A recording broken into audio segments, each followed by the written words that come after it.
যেহেতু আমি বোর্ডের প্রধান সেই হিসেবে আমার দায় আমি এড়াতে পারি না।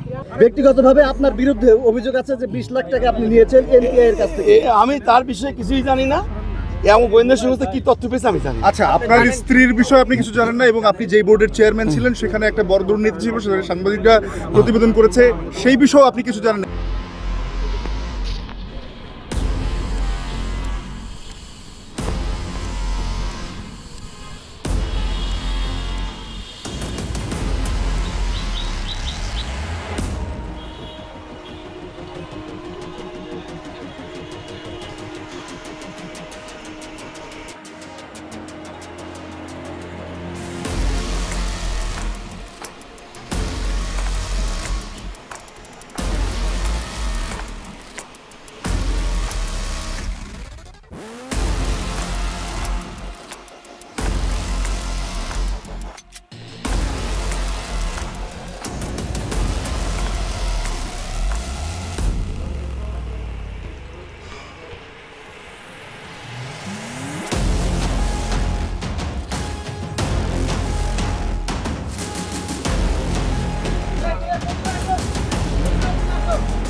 ওই যে সার্টিফিকেট দিয়েছে সেই সম্পর্কে জানতে চেয়েছিল। আচ্ছা, কি কি জিজ্ঞেস করেছে আপনাকে বলেন? জিজ্ঞেস করেছিল যে এখানে আমাদের কোনো মানে এই ক্ষেত্রে আমাদের কোনো নজরদারি ছিল কিনা বা দায়িত্ব ছিল কিনা, বা আপনি দায়ী মনে করেন কিনা নিজেকে। সেক্ষেত্রে আমরা জবাব দিয়েছি যেহেতু একটি ঘটনা ঘটেছে এবং এর জন্য সুষ্ঠু তদন্ত হওয়া উচিত এবং এর যে প্রকৃত ঘটনা উদ্ঘাটন করে তাদের শাস্তির ব্যবস্থা করা উচিত, সেই ক্ষেত্রে আমরা খুবই লজ্জিত এবং দুঃখিত। আপনার স্ত্রীকেও তো গ্রেফতার করা হয়েছে একই অপরাধে। আসলে সেই জায়গা থেকে এই বিষয়ে আপনাকে জানতে চাওয়া হয়েছিল এবং বলা হয়েছিল যে যেহেতু আপনার সেই জায়গা থেকে আপনার সম্ভাবনা থাকবে এই বিষয়টা কি সামনে আসছে? আমাকে এই বিষয়ে অবশ্যই জিজ্ঞেস করেছে। আমি বলেছি যে আমি এই বিষয়ে কিছুই জানি না, আমি শুধু এইটুকু বলেছি, আমি কিছু জানি না। আচ্ছা, না, আমি কিছু জানি না। আচ্ছা, আপনি বলবেন যে আপনি 21 সালে মেবি কারিগরি শিক্ষা বোর্ডে এসেছেন। জি জি, 21 সালে। আপনার পরে শামসুজ্জামান এখানে এসেছে এবং শামসুজ্জামান এই কাজ করছে, এই বিষয়ে আপনাকে বারবার বলা হয়েছে, আমরা সাংবাদিকরা আপনার কাছে গিয়ে, তারপর আপনি কি ব্যবস্থা নিয়েছিলেন? আমরা এটাকে নিয়মিত আমাদের চেষ্টা করেছি, যারা আপনারা কপি দিয়েছিলেন চেষ্টা করেছি যে এটা আমাদের ওয়েবসাইটে আছে কিনা আমরা খুঁজে দেখার চেষ্টা করেছি, কিন্তু আমরা পাইনি। পরবর্তীতে আমরা চেষ্টা করেছিলাম যে কোনো মানে আপনাদের কাছ থেকে সঠিক কোনো কাগজ পাওয়া যায় কিনা।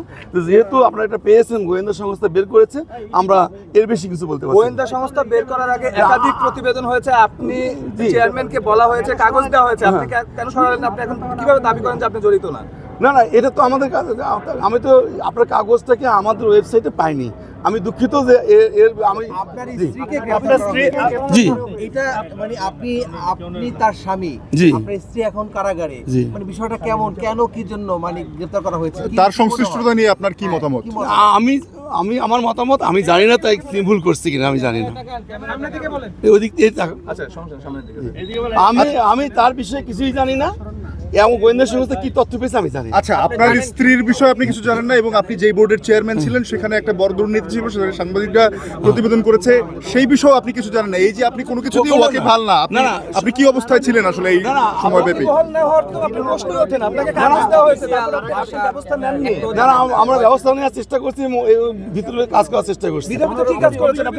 আমরা বিভিন্ন জায়গায় আমরা তথ্য সংগ্রহ করার জন্য ব্যক্তিগতভাবে আপনার বিরুদ্ধে অভিযোগ আছে যে 20 লাখ না কেন ব্যক্তিগতভাবে আপনার বিরুদ্ধে অভিযোগ আছে যে 20 লাখ টাকা আপনি নিয়েছেন এনটিআই এর কাছ থেকে। এটা মন্ত্রণালয়ে তদন্ত চলছে, এই বিষয়ে আপনার বক্তব্য? এটা মিথ্যা, মানওয়াট ভিত্তিহীন, এটা তদন্ত চলছে। তদন্তকারী কর্মকর্তা আমার সম্পর্কে কিছু তথ্য খুঁজে বের করতে পারে, করবে। আচ্ছা, আপনার জানা মতে কি পরিমাণ সার্টিফিকেট এখন পর্যন্ত ইস্যু হয়েছে? না, আমার যেটা আমার মিডিয়া থেকে যেটা শুনতে পারছি সেটা 5,000 বা 5,500, কিন্তু আমাদের কাছে এরকম কোনো তথ্য নেই কতগুলো হয়েছে।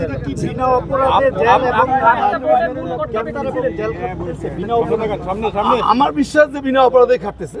আচ্ছা, আপনি বোর্ডের প্রধান, জি, এই অনিয়মের দায় মানে আপনাকে তো নিতেই হবে, আপনার যেই করুক এই দায় আপনার আছে কিনা? অবশ্যই, যেহেতু আমি বোর্ডের প্রধান সেই হিসেবে আমার দায় আমি এড়াতে পারি না।